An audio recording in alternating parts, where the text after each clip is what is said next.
got his little wife front and he's got his little vest. He's got his little party in his hair. He's got his little trousers and he's got his little shoes, and he wants a bit of Wembley up his you-know-where. He's got his little jacket and he's got his little shirt. He's got his little motif on his tie. We're going to come to a thing we're going to do on Friday, but we got rather overtaken by events, mainly Storm Eunice, actually. It's a question of who exactly are the Tories fighting in this culture war? That's the question. It's the headline on a column in a newspaper last Friday. Who exactly are Tories fighting in this culture war? So you've got Oliver Dowden's recent speech to a particularly right-wing think tank in Washington, where he got a photograph of himself doing the ironing, and then you've got Nadim Zahawi's instructions to schools about what is and what is not ideologically acceptable for people to teach in schools, and sundry other examples. I'll take any answer. Who exactly are they fighting? 0345 606 0973 is the number that you need before we explore it a little further. Adam Hills, who you'll know from presenting The Last Leg on the telly, picked up on this yesterday. I saw it on his Twitter account. He tweeted, "Did anybody else notice how regularly the Telegraph Online has an article about how something they deem woke is destroying society?" And then he just picked some examples from the last month. "The woke onslaught is demoralising the Anglosphere just when it needs its confidence." Sorry, what, pardon? The woke onslaught is demoralising the Anglosphere just when it needs its confidence. It might sound like a simplistic question, what is the enemy? Or it might even sound rhetorical, like, well, there isn't one, or it's you, James. But I want you to pin it down. Who exactly are these people fighting in their so-called culture war? When will the woke crowd address the history of slavery in Africa? Asks someone called Michael Mosbacher. When will the woke crowd address the history of slavery in Africa? Okay. Another one. Society can't afford the dangerous decadence of the woke movement. That's by Andrew Roberts, a historian. Society can't afford the dangerous decadence of the woke movement. What does that even mean? And then Trudeau is world leader in woke liberalism. His coverage of the so-called truckers' crisis in Canada has been very interesting to see through the lens of right-wing British media, because none of it mentions what the public opinion is among Canadian people for breaking up these protests and the disruption caused to their lives by people coming over the border from America in large part with Confederate flags and pro-Trump posters. But Trudeau has, I think it's fair to say, become something of a figurehead of progressive politics, or a world leader in woke illiberalism, as someone called Eric Kaufman wrote for The Telegraph. And Adam Hills clearly got a bit stuck in last night because he found some more. How is anyone getting any work done in woke Britain? Asks one columnist. And the woke left is destroying the Anglosphere. That's Douglas Carswell. We've already had that one, Douglas. The woke onslaught is demoralising the Anglosphere just when it needs its confidence. And then, lo and behold, another article by another person. The woke left is destroying the Anglosphere. Cultural relativism is shattering faith in our nations and weakening the ties that bind us with our global allies. Another one. Justin Trudeau's woke agenda is tearing Canadian society apart. And finally, the woke push to cancel fairy tales lets daylight in to the magic. So everywhere you go, you find evidence of the woke mob or the woke people attacking something. So who are the anti-woke people attacking? Who is the enemy in this culture war? Hit the numbers now, you will get through. And I mention it because it was reported yesterday that a wave of attacks on woke charities by right-wing politicians has actually backfired, generating an outpouring of public support for the targeted charities and helping to drive a surge in social justice activism. This is according to campaigners. There's a survey of the Sheila McKechnie Foundation with charities reporting huge concern over the chilling impact on civil society of a raft of proposed legislation designed to restrict public protest and legal challenge. You can see the way the newspapers have got Jolyon Morm of the Good Law Project in their sights at the moment. One newspaper yesterday carrying an absolutely absurd ad hominem. No prizes for guessing it was the Mail on Sunday. But if you need evidence of how worried they are by the work that the Good Law Project is doing in areas like a PPE contract apportioning or indeed unlawful appointments of senior figures in government-appointed places. You only need to see how they get written about in organs like the Mail on Sunday. So a lot of concern about restrictions coming in on legal challenge. But I like this story because it suggests that outfits like the NHS, which was called Marxist and politically correct for publishing a report highlighting the slave trade links of some of its historical properties, have seen a big boost in support. The Runnymede Trust was accused of having a political agenda. They're a race equality think tank. Of course they've got a political agenda. Everyone's got a political agenda. Shredded wheat has got a political agenda if you come at it from the right angle. Well, a race equality think, oh yeah, down with race equality. That's a political agenda. This is a phrase increasingly that stupid people use. I don't know if you've noticed. Agenda and narrative. They say, well, that doesn't suit your narrative, or that fits your agenda. And you say, well, what is my narrative? And they go, wibble, blurb. And then you say, well, hang on, what is my agenda? What is the agenda you're talking about? They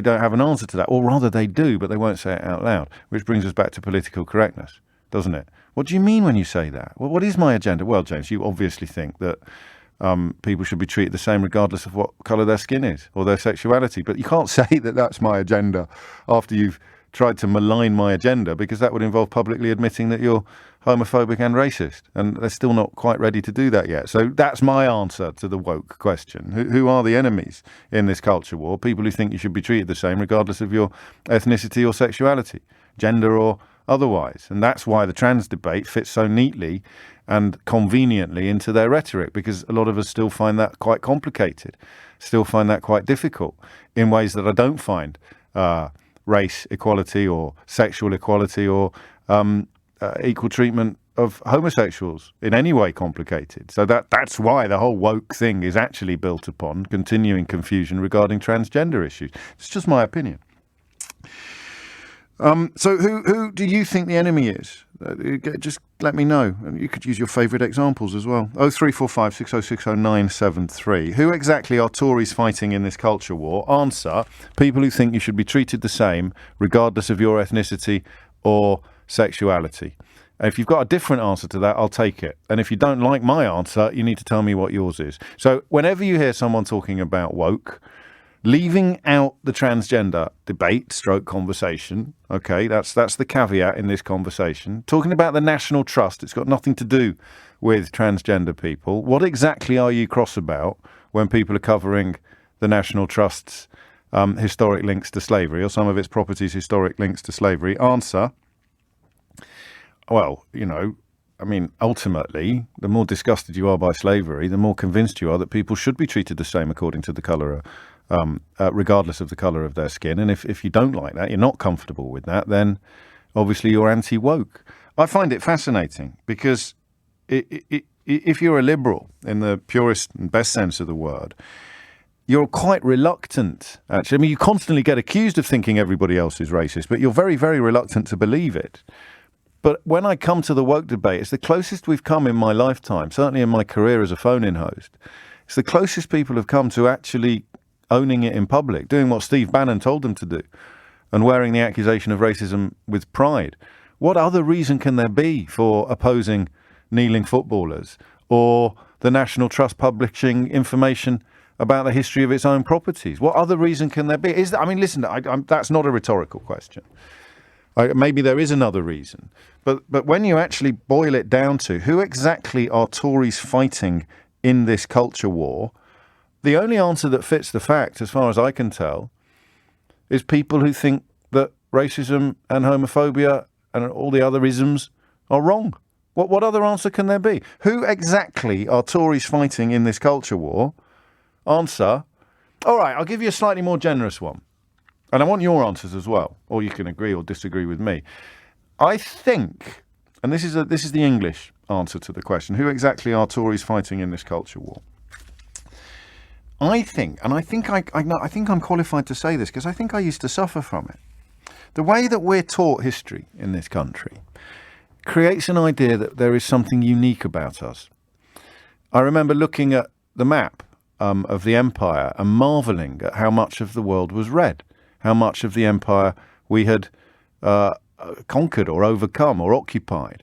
And then you'd look back at the UK, all of the UK, and this tiny, tiny little island had somehow managed to rule the world. And of course, you don't get taught about the Portuguese Empire or the Ottoman Empire or the Roman. We get taught about the Roman Empire because I think that's far enough ago for us not to think, well, that must mean that the Italians are a better species of humans than we are. So you just come away from looking and learning about the empire somehow convinced or somehow believing that something about being English is unique, not just an accident of birth, a chronological and geographical accident. We something particularly brilliant about us explains the empire.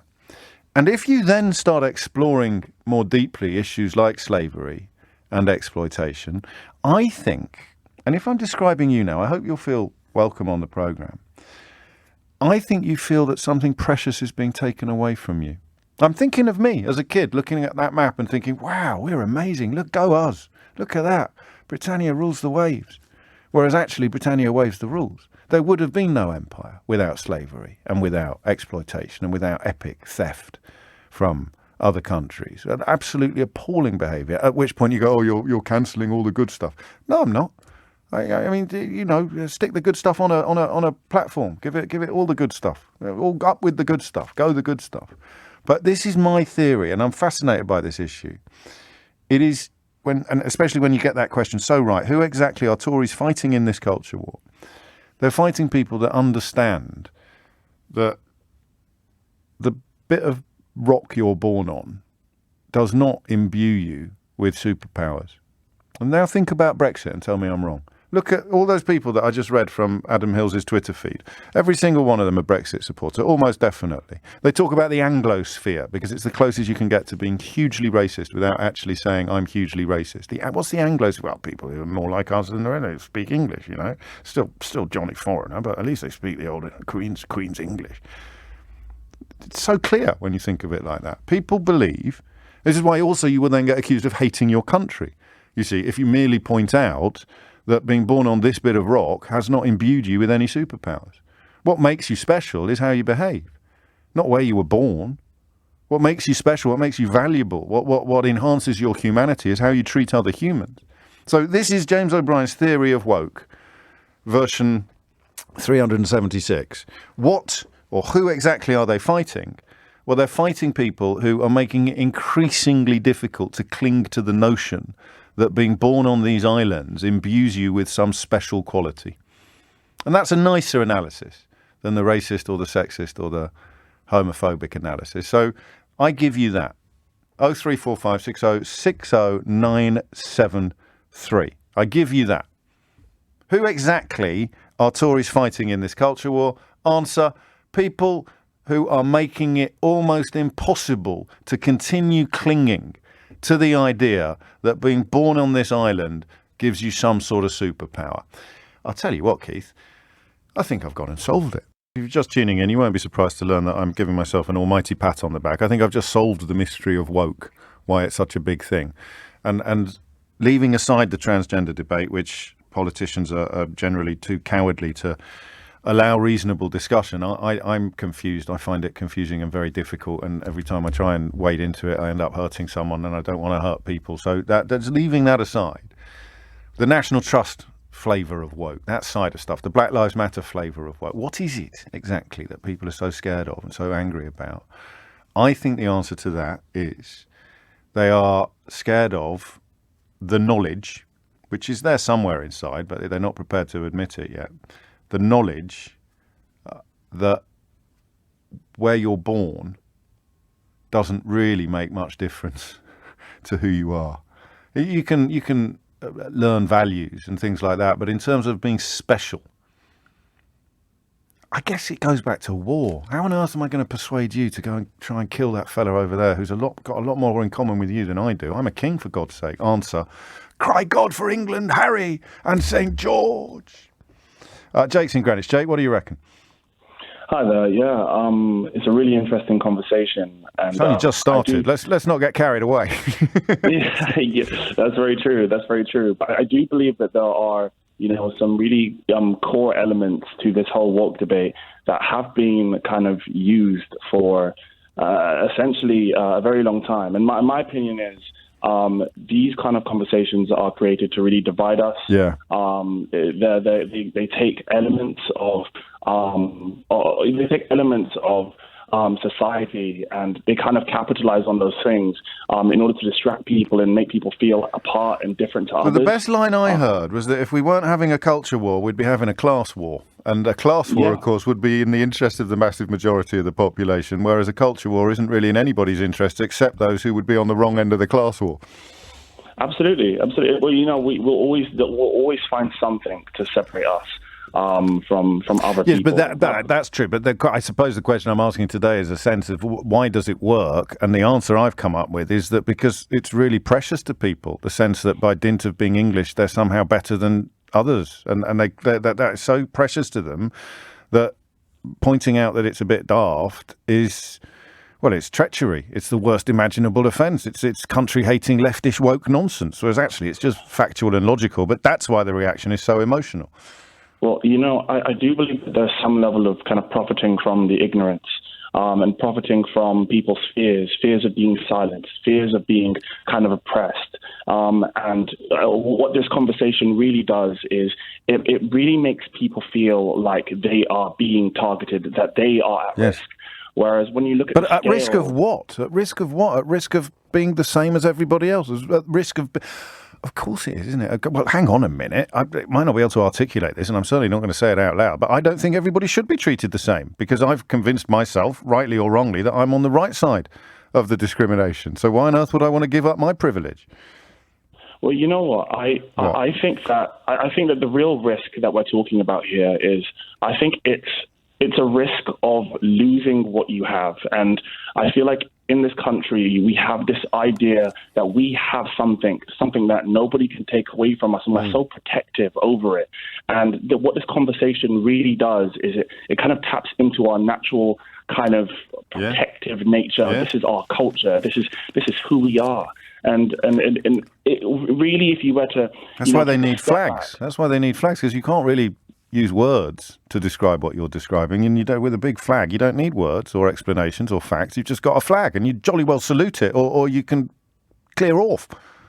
I think the most fascinating thing about this entire debate is how it really gets people to it really takes tiny moments and it just extrapolates on a huge scale. I'm sure you saw that video of it was a sketch, actually. It wasn't even a real video of a trans woman who was looking to go into a changing room, and it was a woman who came out. She was like, "No, I'm not having that woman in here. I've got my kids." And it completely blew up on social media. People being angry, like, how could she use this changing room? It wasn't even a real video, but it ignited anger in people. It made people feel something, and because of that, the media picked it up. And suddenly it was...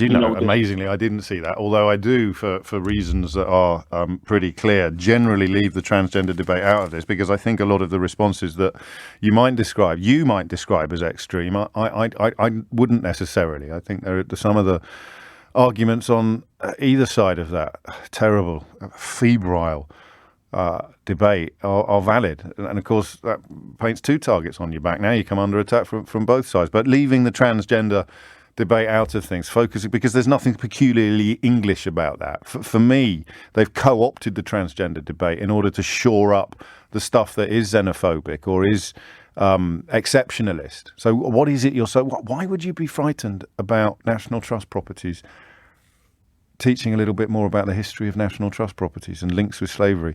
Because the whole Britannia rules the waves mindset is built upon some form of spiritual superiority rather than just the fact that we behaved really badly in pursuit of making rich people richer. That's all it was. It's no biggie. Every other country under the sun has done it, from Mesopotamia downwards. The Roman Empire did it, the Greek, Alexander the Great. Why do you think Alexander the Great went off conquering everywhere? So that they'd pay him money, tax. It's everywhere. Every empire in history is essentially being built upon the promise of making rich people even richer, and some of it might trickle down. There you go, trickle down economics to plebs like us. That's all it ever is. But I guess if you can imbue it with a spiritual sense of destiny and superiority, then you can turn off your moral compass.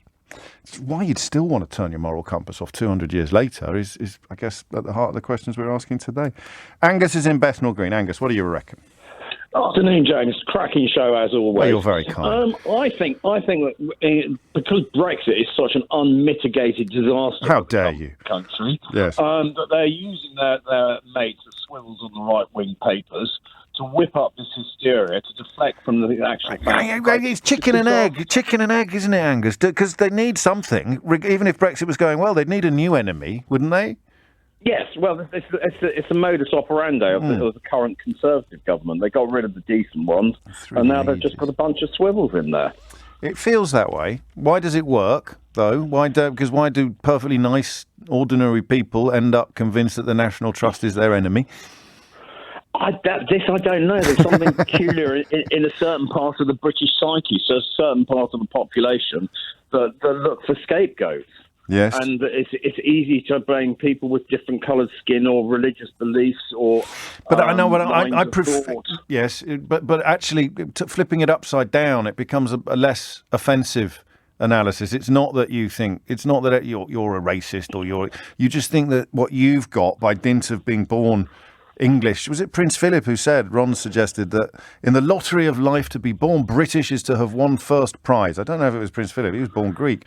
But that's the point, isn't it? Is that this is a prize. It's a pointless prize.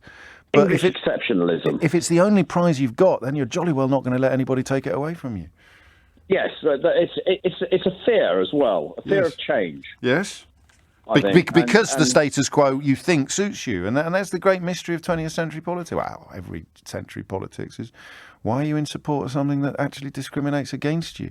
Answer, well, because I'm still not at the bottom of the food chain. So bringing people up who are currently below me, well, it feels like oppression when you've lived your whole life privileged. Angus, thank you. I'm cracking on only because of the time. It's just coming up to 12:29. I may as well give you my other concern about this, which is that we fall into the trap by talking about it like this.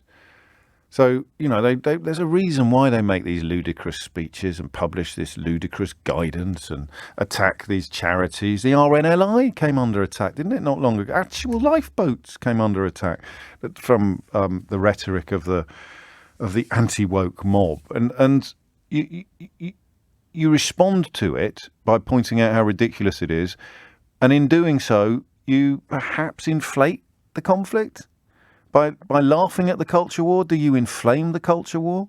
I mean, it's clear I have a side.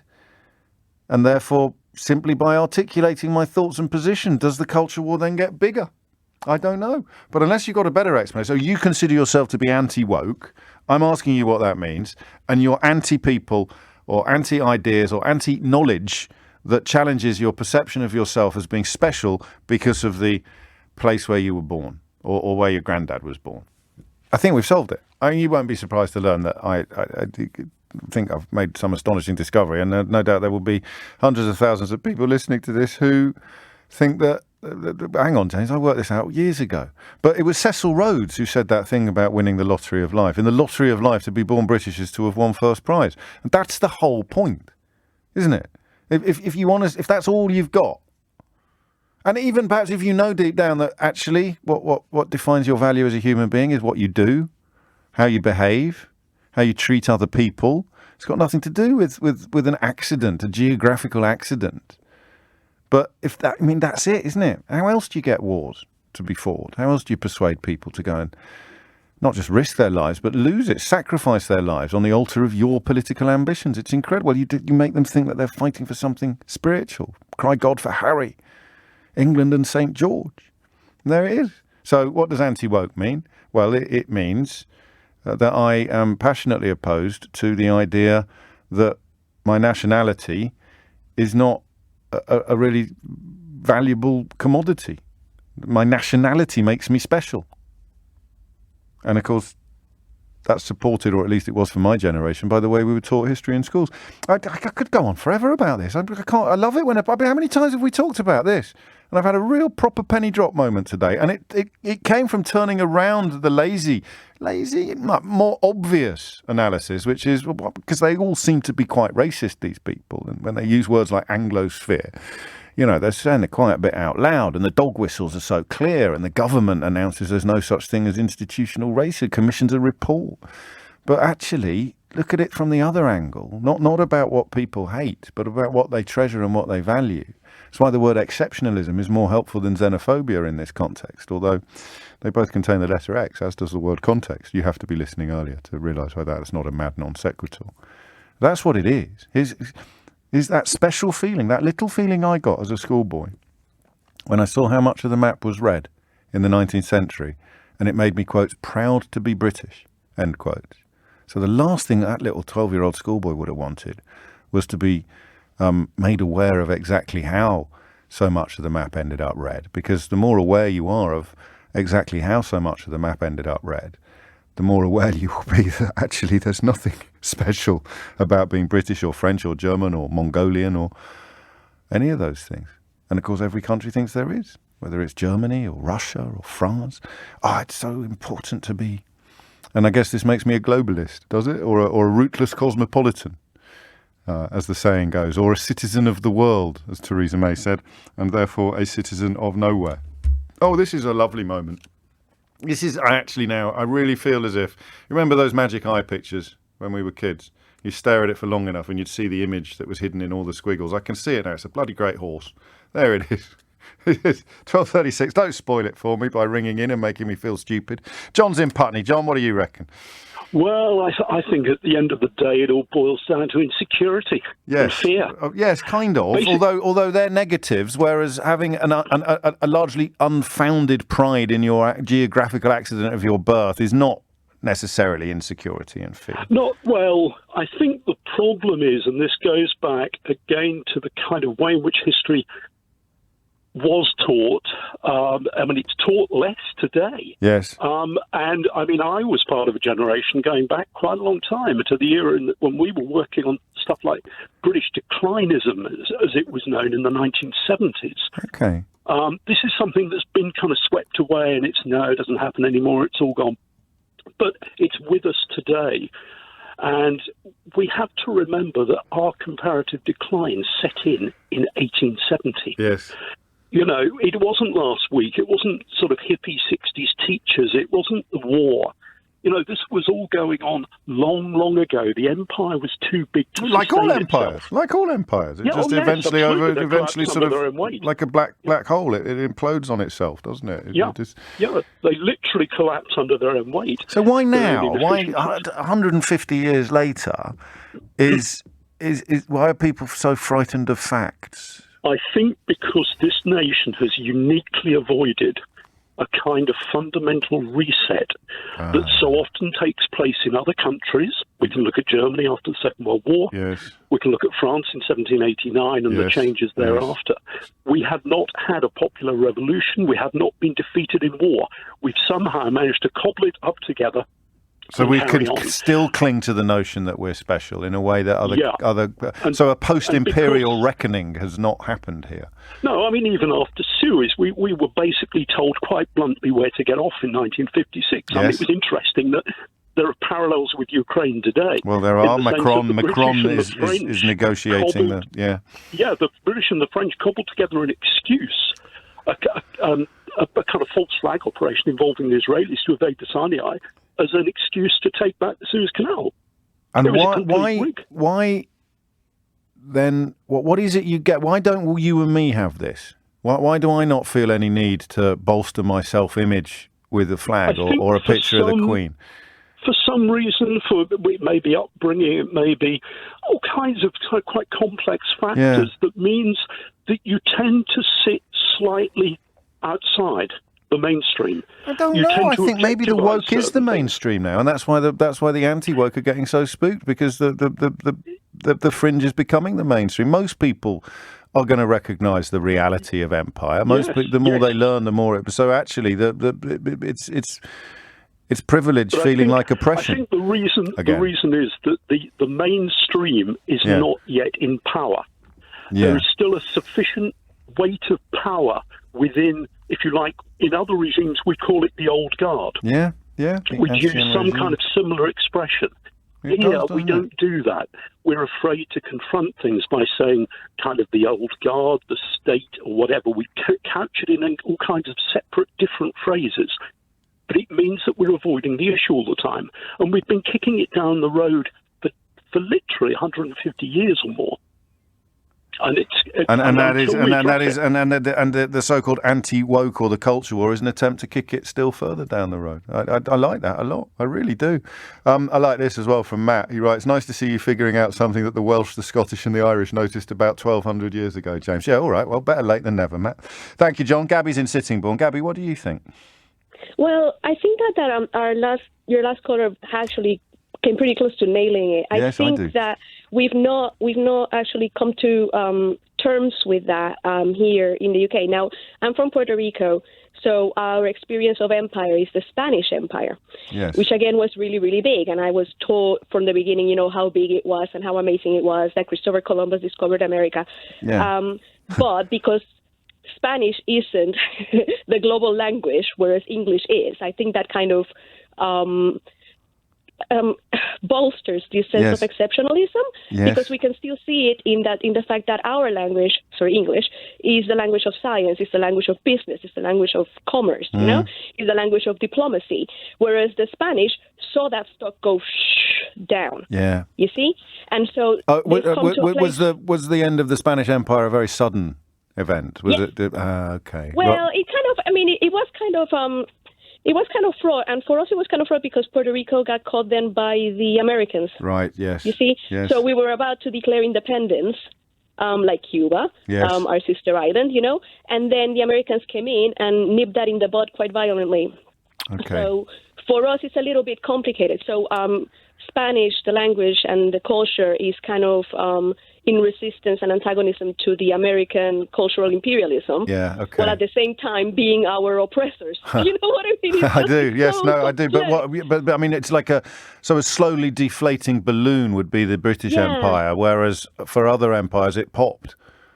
Yeah, exactly. It got And the other burst. thing is, and I think that then you find yourself in the situation where, what I thought was wrong. I don't like that. I'm not comfortable with that. Mm. And and that's something that I think the reason why you find it easier to be in this position of being critical of history, and I find it is because we've become more comfortable with being uncomfortable. Yeah.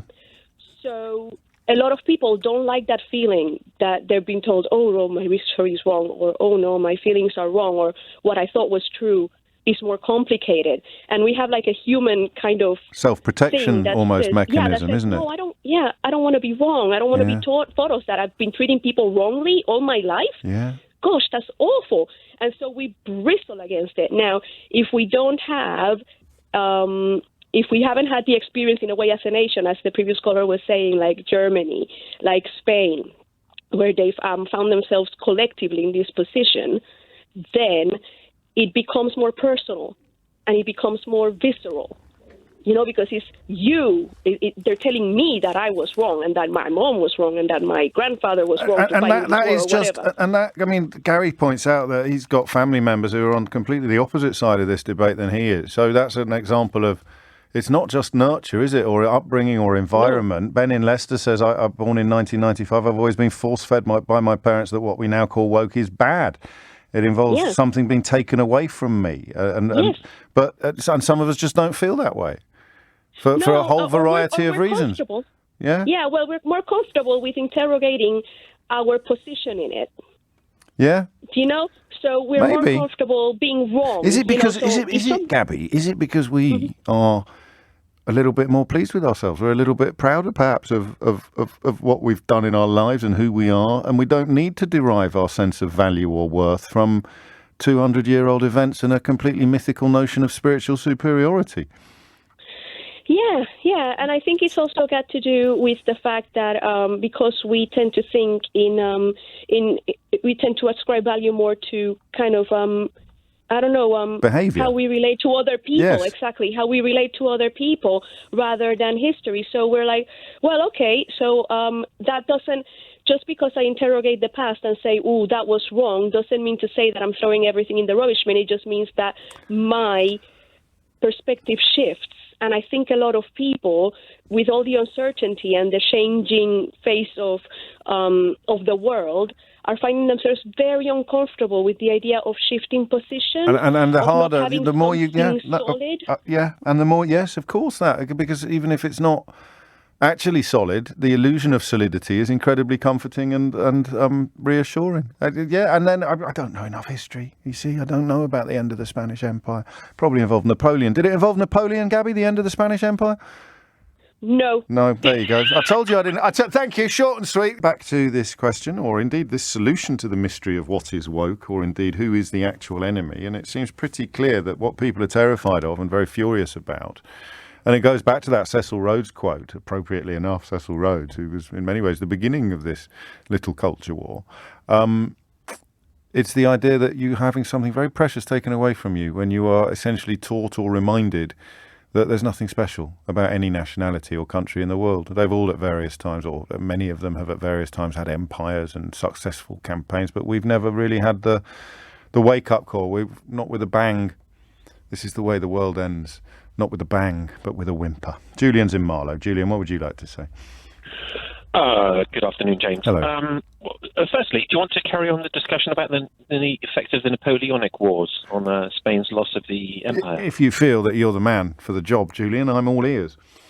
Well, unbeknownst to you, because you can't tell it from my accent, I am born to Spanish parents here in the United Kingdom, so it's a little bit of a background thing. No, tell me more. But yes, Napoleon did have an influence on the loss of the empire because Spain was taken over briefly by Napoleon and basically created enough turmoil in Spain for them to kind of lose focus and not wish to pursue matters further afield because they had enough stuff to deal with back at home. It wasn't that they lost it in a battle, although the British did do a fair bit. Yes. But there wasn't the political will to there fight you on go. because they'd had enough guerrilla warfare already on their own Iberian Peninsula. No, there you go. Well, that's not what you rang in for, though. No, that isn't what I rang in for. But you could say it's kind of linked. Yeah, well, it is. We've had it for decades, no, for centuries. We've always the British, and I consider myself British despite not having an ounce of British blood in me or any genetic traits from the British. Same here. Touche. Yeah. Well, we're originally. Well, you don't look as much Spanish as I do, though. No, well, I'm Irish, so I'm not going to look Spanish. I know, but it could have been the Armada. Exactly that. Who knows? There's always those rumours, isn't there? Or those claims that there was an Iberian strain running through the Emerald Isle. But anyway, carry on, because we're going to run out of time. And although you're being fascinating, I can't steal Sheila's show. It's just to say that the British have always worked best when there is an external enemy, an other. So you go back to Shakespeare, this happy breed of men, this little world, this precious stone, etc. All that stuff. Course, yes. It served us very, very well during the Second World War because we didn't have to worry about enemies within. Everything was focused on the enemy without, and we coped admirably well. The world's best cures, and no one will take that away from us. For decades since joining what became the EU, people have wanted to make something out of the enemy, the EU, the other. Yes. So focus any dissatisfaction on the EU. It's the EU's fault. The EU are responsible for this. Bendy bananas, sausages not being called sausages, etc. Also, the sense of decline that is real and palpable, but which is a source of epic denial. So, if it wasn't for the pesky EU, we'd still be... The map would still be pink, not red, as I suggested many times. You can pick... It serves multiple purposes. Doesn't it? It has served every regime throughout history to paint the other as responsible. Margaret Thatcher was at a low point in her political career. The Argentinians decided to do something silly like attack the Falklands. Hey presto, she rises up through the ranks, becomes firmly cements her reputation as the Iron Lady, and we all feel good about ourselves because we beat Johnny Foreigner. And if you haven't got a real war, here's a culture war. Here's a culture war. Precisely. We are no longer part of the EU, so now they are the other. We are now responsible for our own destiny. And we're being held back by the woke mob. There you go. We've done it. You brought it in. 30 seconds to spare. So who is it? It's the people who are refusing to let us persist in the belief that we're somehow special and amazing and incredible and all of those things, and they are the woke mob. It used to be Brussels. There it is. As it's just the other. If it's not I get it. Exactly. Any old other. Any old other. Thank you, Julian. As I say, you brought us in with 13 seconds to spare. I shall be returning to this theme with a similar air of the self-congratulation that I've managed to bring to bear for most of the last hour. Thank you. He's got his little mortgage and he's got his little lounge. He's got his little bit of England to defend. He's got his little telly and he's got his little phone, and he wants a bit of Wembley up his ponder's end. He's got his little garden and he's got his little shed. He's got his little mower on the grass. He's got his little garage and he's got his little car, and he wants a bit of Wembley up his Khyber Pass. Don't call Harry a human potato. Don't roast him on a spike. I think Harry's a real golden wonder. Let Harry be the spud you like.